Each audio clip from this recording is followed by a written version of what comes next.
Hallelujah, thank you Jesus.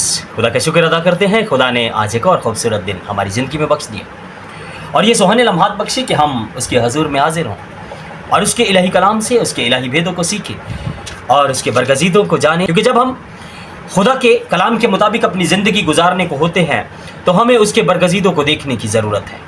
तो आज हम कलाम इक़द्दस में से जानेंगे बुज़ुर्ग यशुआ के बारे में कि बुज़ुर्ग यशुआ कैसे खुदा के साथ चलता रहा और उसकी फर्माबरदारी क्या थी और खुदा ने कैसे उसे चुन लिया और खुदा ने उसको कैसे इस्तेमाल किया। हालेलुया। इससे पहले कि हम कलाम इक़द्दस में से खुदा के बरगज़ीदा मुक़द्दस बुज़ुर्ग यशुआ के बारे में सीखें, हम दुआ मांगे। कदूस मेहरबान रहीम ज़िंदा आसमानी बाप, तेरा शुक्र अदा करते हैं कि तूने आज एक और खूबसूरत दिन हमारी ज़िंदगी में बख्शा और ये खूबसूरत लम्हात बख्शे कि हम तेरे हजूर में हाजिर हुए और तेरे नाम को और तेरे कलाम को जानने के लिए खुदावंद तेरे हजूर में सरनगू हैं। खुदावंद अभी जब तेरे बरगज़ीदा मुक़द्दस बुज़ुर्ग यशुआ के बारे में हम सीखने वाले हैं तो खुदावंद आज जो हम उसकी ज़िंदगी के बारे में सीखें वो हमारी ज़िंदगियों में गहरा असर करे। यीशु मसीह के नाम में मांगते हैं, आमीन आमीन। मेरे अजीज़ भाई और बहनों, मुक़द्दस बुज़ुर्ग यशुआ ये खुदा के बरगज़ीदा मुक़द्दस बुज़ुर्ग मूसा के साथ रहने वाला इंसान था।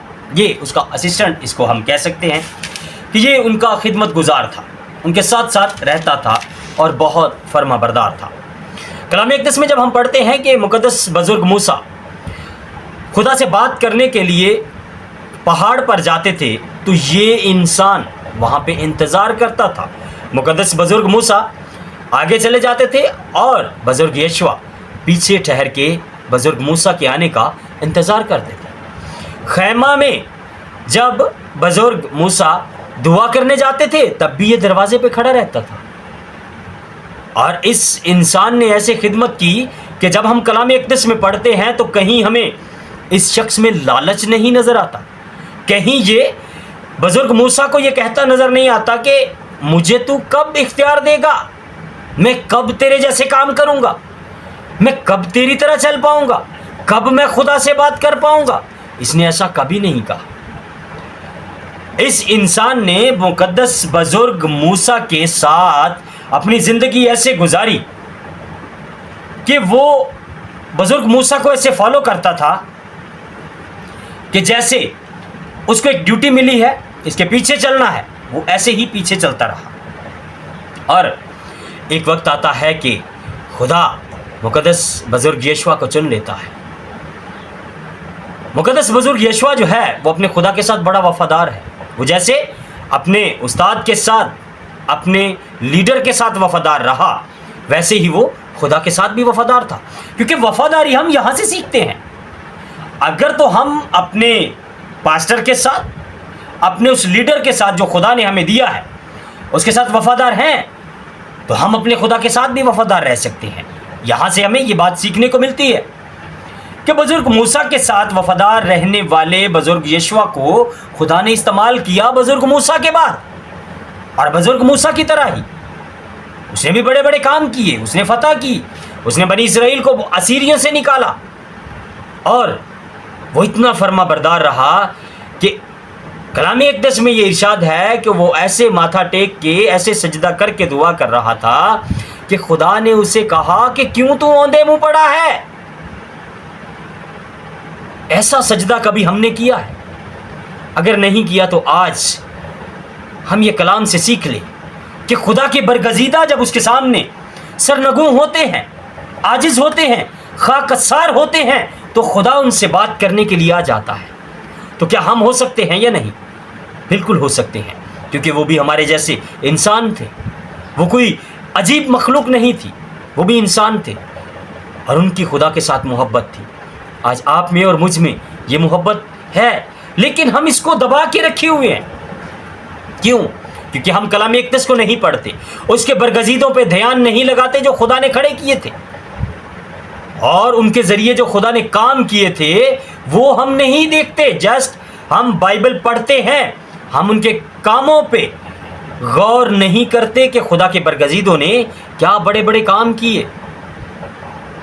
बुज़ुर्ग यशुआ जब सारी बनी इसराइल कौम खुदा से منحرف ہو گئی, خدا سے پھر گئی, وہ بت پرستی میں چلے گئے, تو مقدس بزرگ یشوع نے ایک فیصلہ کیا تھا. اس نے بنی اسرائیل میں جا کر, جب سب لوگ برائی کر رہے تھے, بتوں کی پوجا کر رہے تھے اور وہ سب کام کر رہے تھے جو کہ خدا منع کرتا ہے, تو مقدس بزرگ یشوع نے جا کے کیسے منادی کی. اس نے کہا کہ آج سے دیکھ لو تم کس کی عبادت پرستش کرو گے, میں اور میرا گھرانہ تو خدا کی پرستش کریں گے. اب بہت سے لوگ ایک بات کو دیکھتے ہیں کہ ہمارے آس پاس کا جو ماحول ہے اس کے مطابق ہم نے چلنا ہے. اب بزرگ یشوع خدا کا برگزیدہ, اس نے اپنے آس پاس کے ماحول کو نہیں دیکھا. اس نے یہ نہیں دیکھا کہ میں اس ساری یہ جو کلیسیا ہے, یہ جو لوگ ہیں, ان کا میں بڑا کاہن ہوں, تو یہ ساری اگر بھٹک گئے ہیں تو کوئی بات نہیں, میں بھی بھٹک جاؤں گا تو خیر ہے. اس نے ایسا نہیں کہا. اس نے جا کے منادی کی. اس کے اندر ایک بوجھ تھا, اس کو خداوند کی ذمہ داری معلوم تھی کہ میں کس کام کے لیے آیا ہوں. وہ گیا, اس نے بھٹکے ہوئے لوگوں میں جا کے منادی کی. اس نے کہا کہ تم آج فیصلہ کرو کہ تم کس کی پرستش کرو گے. میں اور میرا گھرانہ تو میرے خدا کی, یہوہ پاک خدا کی عبادت, اس کی پرستش کریں گے. تو سب لوگوں نے غور کیا. میرے بھائی میری بہنوں, آج ہم اپنے ارد گرد کے ماحول کو دیکھتے ہیں, ساری دنیا جان رہی ہے, تیسی تر جائیں گے تو پھر کی ہویا. ایسا کبھی نہ کریں. آپ کلام اقدس کے مطابق اپنی زندگی گزاریے اور غور کیجئے کہ میں کیسے زندگی گزار رہا ہوں. کیا میں خدا کے برگزیدوں کو دیکھ رہا ہوں کہ انہوں نے کیسے زندگی گزاری؟ میرے عزیز بھائی اور بہنوں, یہ محض کلام اقدس میں لکھی ہوئی کہانیاں نہیں ہیں, یہ ہمیں چلنے کے راستے بتائے گئے ہیں کہ اگر برگزیدہ گناہ کرے تو اس کو سزا بھی کیسی ملتی ہے, اور اگر برگزیدہ خدا کے ساتھ چلتا رہے تو اس کو فتح کیسی ملتی ہے, یہ بھی ہم جانتے ہیں. تو خدا نے ہمارے سامنے رکھ دیا ہے کہ تم کیسے چلو گے. اچھائی اور برائی دونوں راستے تمہارے سامنے ہیں, جیسے تم چاہو تم چلو.